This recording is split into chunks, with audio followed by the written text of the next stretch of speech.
Coach Byers, if we could just start by asking your general thoughts on the match tonight. I thought, there were times when we felt like we were in the match, and there were times when we felt like we completely weren't in the match. They're a really good team, and when they were in system, they were hard to deal with. So I think overall, that's the name of the game of volleyball. Got to win the pass serve game, and we weren't able to do that today, or tonight. So. Question is, how did the atmosphere tonight play into what happened? I thought it was a really fun environment to play in.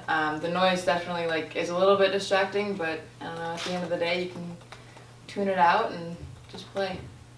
This question is to ask you to talk about the mentality and the mindset for your game plan, where you led the team in blocks tonight. Well, I know when we're walking on the court that this team is very strong offensively, and if there's nothing that I could do offensively, it was something that I could do at the net and try to stop them. We had a game plan going in. We stuck to it at times. Sometimes when they were out of system, it was harder to keep up with that game plan. But overall, just trying to stop them in the net so that our defense wouldn't have to worry about too much back there.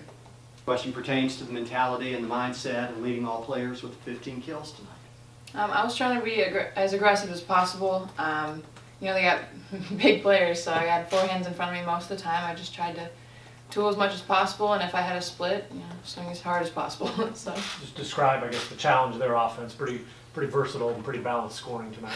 Yeah, definitely pretty balanced. Again, I just go back to pass serve game. We wanted to be able to serve them out of system and keep their setter a little bit further off the net. But when we weren't able to do that, it just made it hard to deal with. They're a physical team, they're long, we knew that was going to be a challenge.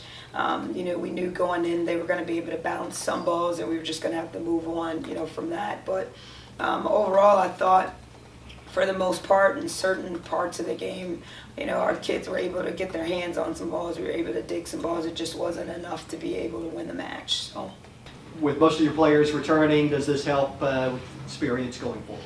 I think it should. I think if we want to get to the level that we want to get to, which is being able to get back to the NCAA tournament, to give ourselves a chance to win a first round game, then this is something that we need to build off of. What are the things that we didn't do well enough in order to be able to win? So I think with the majority of our team returning, that's something moving forward that we'll be able to build on. We'll be able to talk about, what were the aspects of the game that we felt like we were, deficient in, and be able to try to do that. I think, looking from the outside in, you're looking at a really, really, really good mid-major team. That's a great program, and those of us that are kind of in that same situation, we're a little bit, lower on a low mid-major. This is the type of program that we want to build. So, I'm no different than that. To be able to do that moving forward, there are certain things that we have to be able to do in order to do that. So I think that helps, with the overall vision, of any head coach. And, I'm like everybody else, I want to win a game in the NCAA tournament. So that's always going to be what our challenge is going to be. So.